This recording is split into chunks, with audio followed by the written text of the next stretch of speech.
Hello students, welcome back to online geometry session. So far we are done with the two lessons. First one was similarity and second one was Pythagoras theorem. Now I hope you all have started studying for the first unit test. If you are having any doubt regarding these two lessons, keep your doubts ready. We will have one online session. In that I will clear your all doubts. Now today we are going to start with the third lesson, that is circle. Now you are familiar with this circle shape because many things are available around us. So can you define this circle? Yes, the set of points equidistant from a fixed point in a plane is a circle. Now let's draw one circle with center O.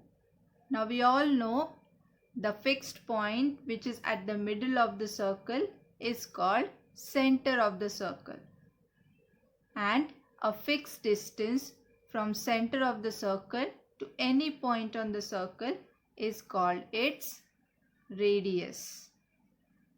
Now how many radius we can draw here in this circle? Yes, innumerable. Infinite radii can be drawn in a circle. So here I have drawn one more radii. Now can you define this radius?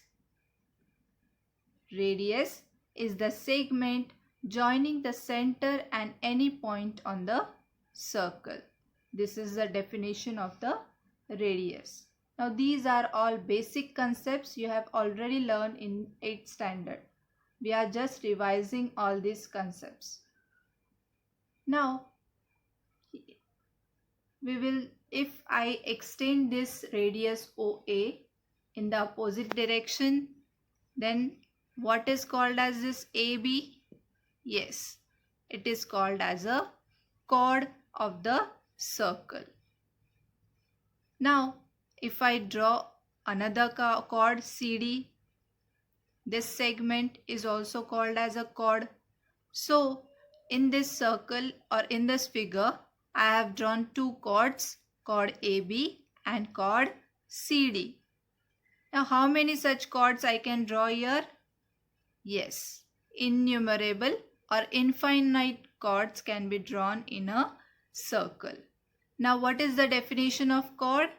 A chord of a circle is a segment joining any 2 points on the circle. Now if you observe chord CD, there also 2 points are there. Whatever end points are there, those end points are present on the circle. They are lying on the circle. Similarly, AB, if you observe segment AB, end points are lying on the circle. Now what is the difference between segment CD or chord CD and chord AB? Yes, there is a difference because segment or chord AB is also called as diameter of a circle. Now what is the diameter? Diameter is the longest chord of a circle that passes through the center of the circle. So we know that diameter is the longest chord and we can draw infinite diameter in a circle. And always diameter is twice the radius or double the radius.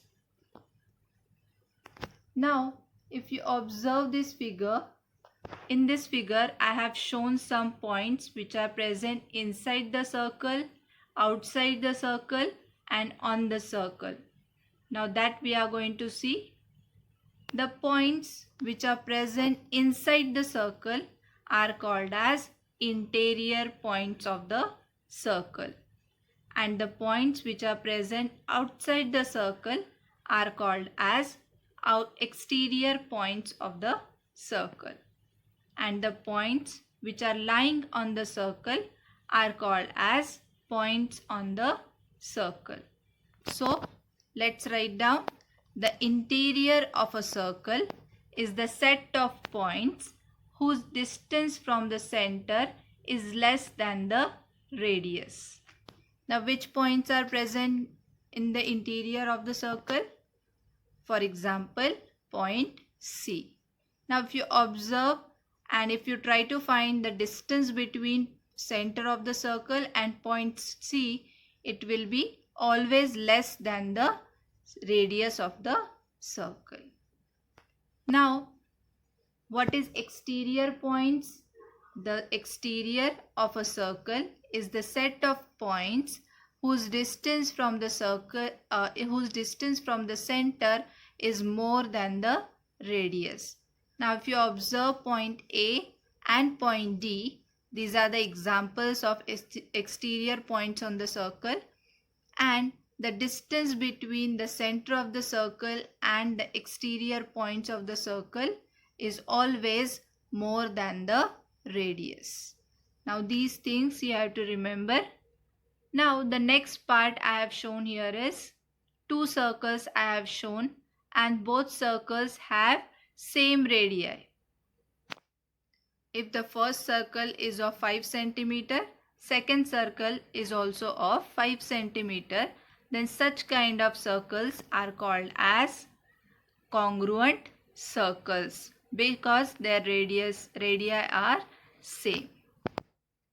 Now, if you observe the second figure I have shown, in this figure there are 4 circles I have drawn, smaller one, bigger one and outer circle.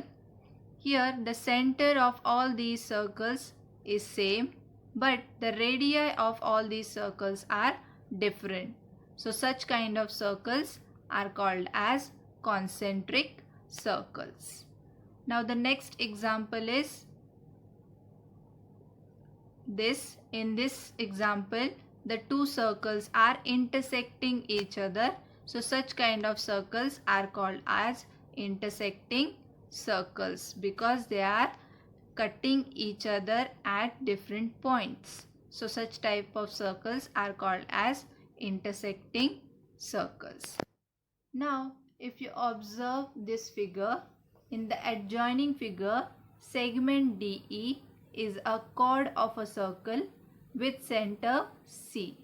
Segment CF is perpendicular to segment DE. Now here we are going to learn the properties of chord. These properties also we have learned in 8th standard. So let's quickly revise these properties. Now here first property says that a perpendicular drawn from the center of a circle on its chord bisects the chord, which means if you draw a perpendicular from the center of the circle on its chord. So here we have drawn one perpendicular segment like segment CF, which is perpendicular to segment DE. Then that perpendicular segment bisects the chord, means it divides chord DE into two equal parts. That means DF is equal to EF. So this is the first property. Now next property says that the segment joining the center of the circle and the midpoint of its chord is perpendicular to the chord. It's nothing but the converse of the first statement. It says that what it tells us? It tells us that a segment joining the center of the circle and the midpoint of its chord, that means segment CF. This segment is perpendicular to the chord. Now this is perpendicular to chord, that means it forms 90-degree angle at point F. So angle CFE is of 90 degree. Now let's understand the third property. Here in this figure, point C is the center of the circle. Chord DE is congruent to chord MN. Segment CF is perpendicular to segment DE and segment CG is perpendicular to segment MN. Now we have already seen that we can draw infinite chords inside a circle. So here I have drawn two chords and both these chords are congruent and I have drawn two perpendicular line segments on these two chords. Then what the property tell us? Congruent chords of a circle are equidistant from the center of the circle. That means the distance between the congruent chord from the center of the circle is always same. That means CG is equal to CF. Now the next property is the chord of a circle equidistant from the center of the circle are congruent. Now it is nothing but the converse of the previous statement. What it says, tell us chord of a circle equidistant from the center of a circle are congruent. If CG is equal to CF, then we can say that MN is congruent to DE. So this is all. These are all properties of chords. Now let's understand the circle passing through 1, 2, 3 points. Now here I have shown you one figure. In this figure, if you consider point A, from point A we can draw we have drawn here 3 circles with center P, R and Q. So how many circles we can draw here passing through point A? Yes, if you are having answer as infinite, that answer is correct. We can draw infinite number of circles passing through a point. So if you can, select any point in a plane, through that point we can draw infinite circles.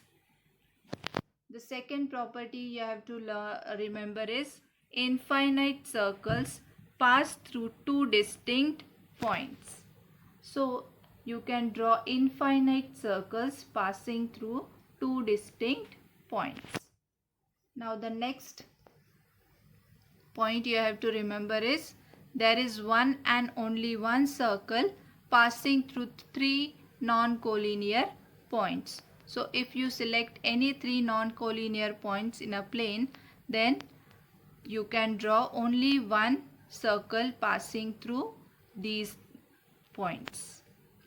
Next point is no circle can pass through three collinear points. So if three collinear points are given in a plane, and if you want to draw a circle passing through all the three collinear points, then it is not possible to draw such kind of circle.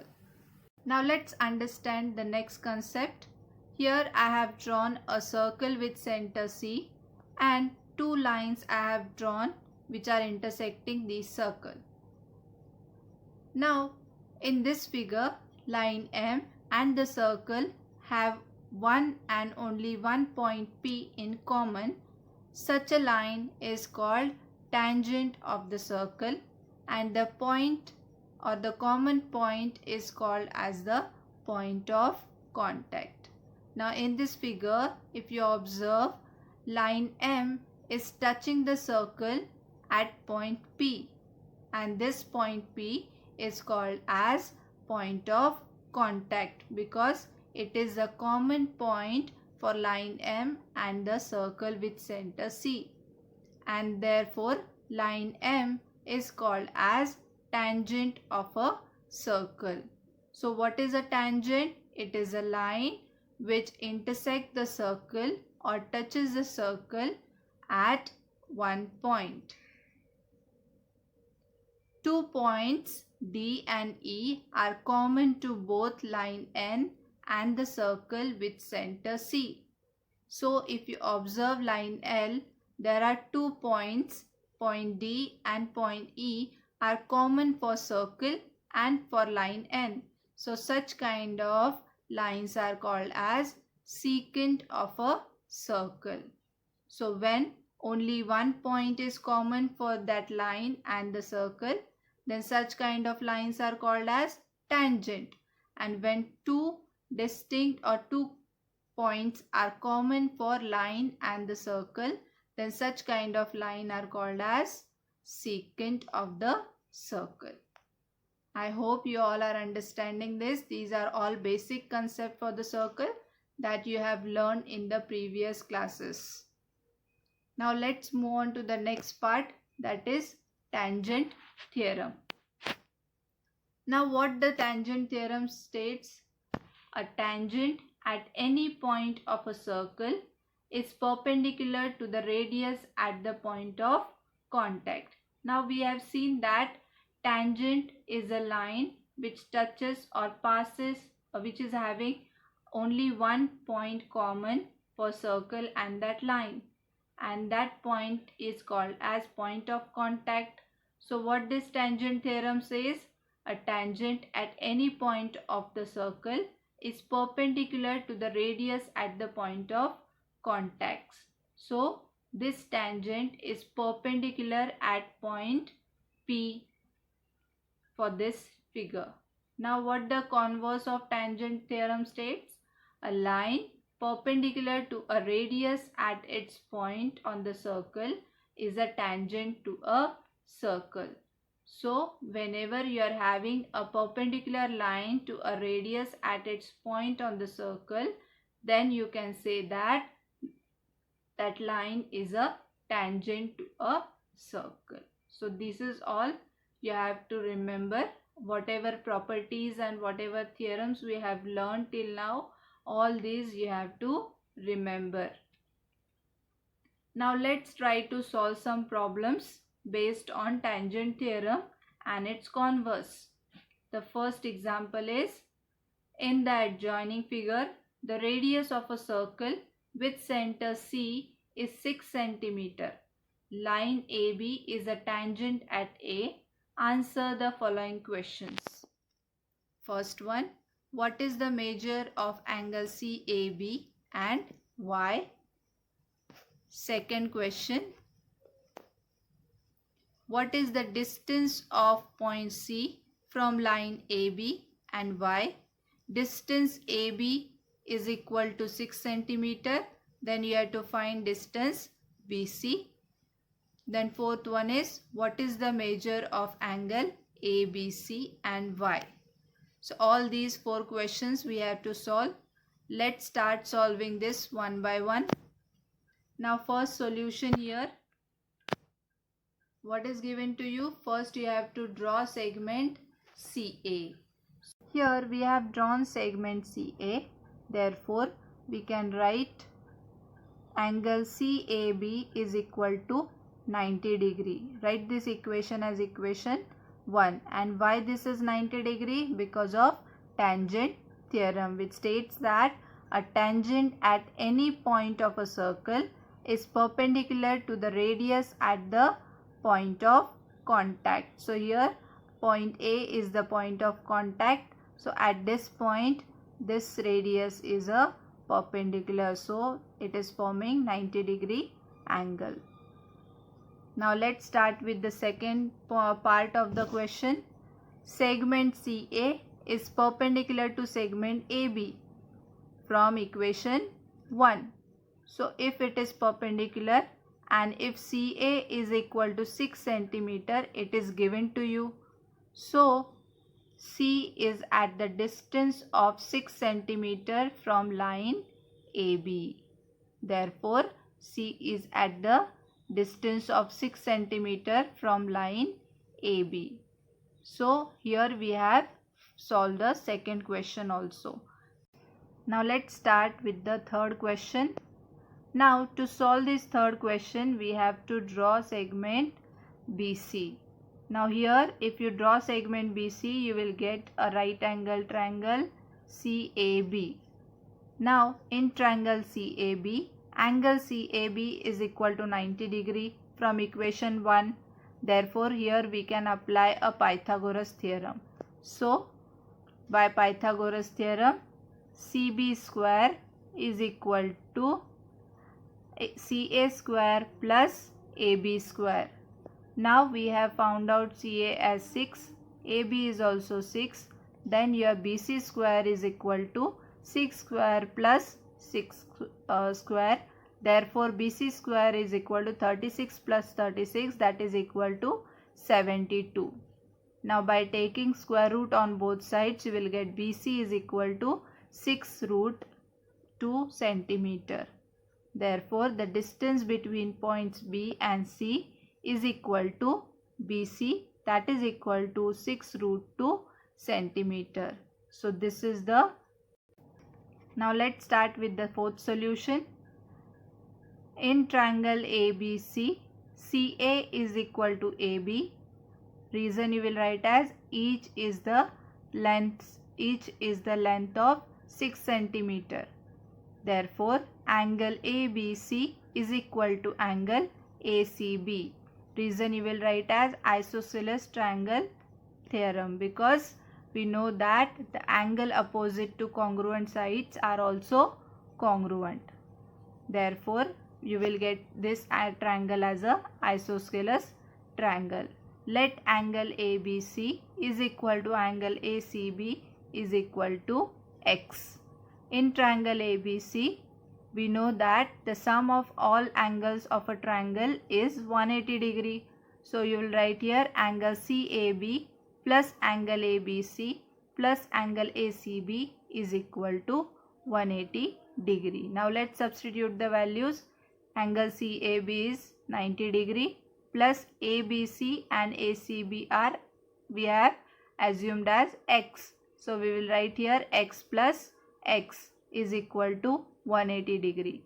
X plus x will become 2x is equal to 180 degree minus 90 degree. So you will get here 2x is equal to 90 degree. So x is equal to 90 upon 2, that is equal to 45 degree. So your angle ABC is equal to 45 degree. Hence we have solved all the 4 questions which are given in the 3.1 exercise practice set. Now let's move on to the last part of this session assignment. Here I have given you one question. In the figure, the radius of a circle with center O is 5 cm. Line CD is a tangent at C.